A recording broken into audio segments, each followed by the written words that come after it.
जिनको मुस्लिम समाज की हिस्ट्री नहीं पता है, मैं बताना चाहता हूं, भारत से जब न्यूमेरिक सिस्टम सबसे पहले गया तो अल जहर थे सबसे पहले, जिन्होंने जाके 1793 में जो सूर्य सिद्धांत था उसका अरबी में ट्रांसलेशन हुआ सिंध हिंद।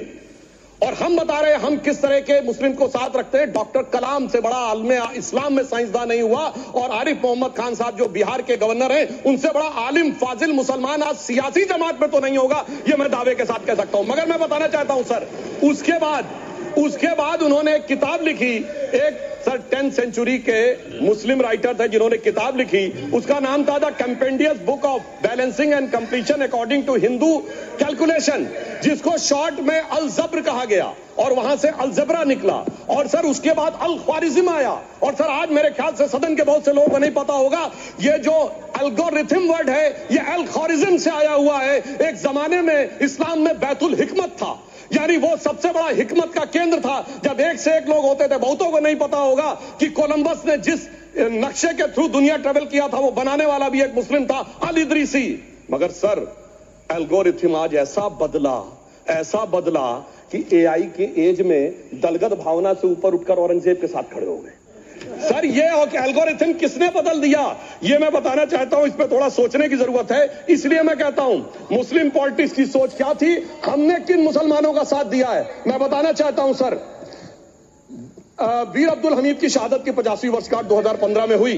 प्रधानमंत्री मोदी जी ने उनके पूरे परिवार को और उनकी पत्नी को बुला के सम्मानित किया, और इन लोगों ने उस यासीन मलिक को, जिसके ऊपर 3 एयरफोर्स के ऑफिसर्स को हत्या करने का आरोप था, वो प्रधानमंत्री आवास में सर साफ दिखाई पड़ता है कौन किसके साथ खड़ा हुआ है, कौन किस तरह के मुसलमान के साथ खड़ा हुआ है। और सर मैं ये भी कहना चाहता हूं सर, ये पिछले सर अपने कंडो बोलिए सर, पिछले 30-35 सालों से हुआ खड़ा किया जा रहा है। 1990 में जब राम मंदिर आंदोलन हुआ, कहा गया बीजेपी आएगी उत्तर प्रदेश में खा जाएगी। सर बीजेपी आने के बाद उत्तर प्रदेश में जानते क्या हुआ सर, 22 साल से शिया सुन्नी के बीच में जो दंगे चलते थे और मदे साहबा का जुलूस नहीं निकलता था, शिया समुदाय का मदे साहबा का जुलूस लखनऊ में हमारी सरकार में निकलना शुरू हुआ। और उसके बाद कहा गया केंद्र में भाजपा आएगी तो खा जाएगी। सर अटल जी की सरकार आई, इतनी शानदार स्थिति रही। उसके बाद कहा गया गुजरात में आएगी तो भाजपा खा जाएगी। सर गुजरात का मुसलमान आज सबसे समृद्ध मुसलमान है, सबसे ज्यादा जकात वहां से आता है। उसके बाद कहा गया मोदी जी की सरकार आएगी तो क्या होगा। सर मोदी जी की सरकार आने के बाद हमारे साथियों ने बताया है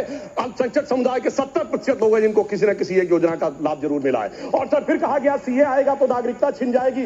सर उसके बाद भी आपने सब देखा, और सर हम बचपन में सुनते थे कि राम मंदिर बनने लगेगा तो मिडिल ईस्ट के देश पेट्रोल देना बंद कर देंगे। सर राम मंदिर भी बन रहा है, और भारत मिडिल ईस्ट कॉरिडोर भी बन रहा है, और अबू धाबी में भी मंदिर बन रहा है, और 4 मुस्लिम देशों ने सर्वोच्च नागरिक सम्मान मोदी जी को दिया हुआ है। इसलिए मैं कहना चाहता हूं सर, मर्ज हो तो उसका इलाज किया जा सकता है। जैसे हमारे यहां वैद धनवंतर माने गए हैं, इस्लामी अकीदे में वैद हकीम लुकमान माने गए, तो कहा गया है उनके लिए कि इसमें क्या रखा है, देखे है जो तू आन के पास, बददुमा वहम की दारू नहीं लुकमान के पास। यानी मर्ज का इलाज है, पर वहम का इलाज तो हकीम लुकमान भी नहीं कर सकते जो आपने पाल कर रखा है। मैं कहना चाहता हूं हम किन मुसलमानों की बात करते हैं, आप गंगा जमुनी तहजीब की बात करते हैं। सर दारा शिकोह औरंगजेब का बड़ा भाई था, उसने उपनिषदों का अध्ययन किया, संस्कृत में अनुवाद कराया और नाम रखा सिर्रा अकबर, यानी वर्ड्स ऑफ गॉड। मैंने किसी को दारा शिकोह की जयंती मनाते हुए नहीं देखा। मैं पूछना चाहता हूं बेगम बीबी ताज, उनके घर पे जाते किसी ने सुना? सर ये बताइए आलम शेख, इतने बड़े कृष्ण भक्त के कवि, किसी ने सुना उनके घर पे जाते हुए? मलिक मोहम्मद जायसी जिन्होंने पद्मावत लिखा, उत्तर प्रदेश के रहने वाले, उनके घर पे कोई गया? ये बताइए ब्रिगेडियर मोहम्मद उस्मान के घर पे कौन गया? आजमगढ़ में, गाजीपुर के रहने वाले थे, आज तक जाने वालों में नहीं दिखे। और मैं सर बताना चाहता हूं एक और बात, सर एक सैयद इब्राहिम रसखान हुए हैं, बहुत बड़े कृष्ण भक्त के कवि। सर जिन्होंने क्या लिखा, उन्होंने कहा मेरा अगला जन्म हो तो भी मैं कृष्ण भक्ति बनना चाहूंगा, मनुष्य बनूं तो ग्वाल वाले के रूप में, और पशु बनूं तो गाय के रूप में। उन्होंने कहा मानुष हो तो वही रसखान, बसों ब्रज गोकुल गांव के ग्वारन, जो पशु हो तो कहा बस मेरो चरो नित नंद की धेनु मजारन।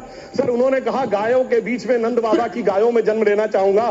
मगर सर आज एक ऐसे नेता आए हैं इस देश में जिनको गायों से बदबू आने लगी है, तो उनके लिए मुझे मेरे मन में भाव आता है सर कि श्री रामचंद्र कह गए सिया से, ऐसा कलयुग आएगा गोपालक श्री यदुवर कुल में एक ऐसा नेता आएगा जिसे बकरे कटने में खुशबू मिलेगी, गौ माता में बदबू पाएगा।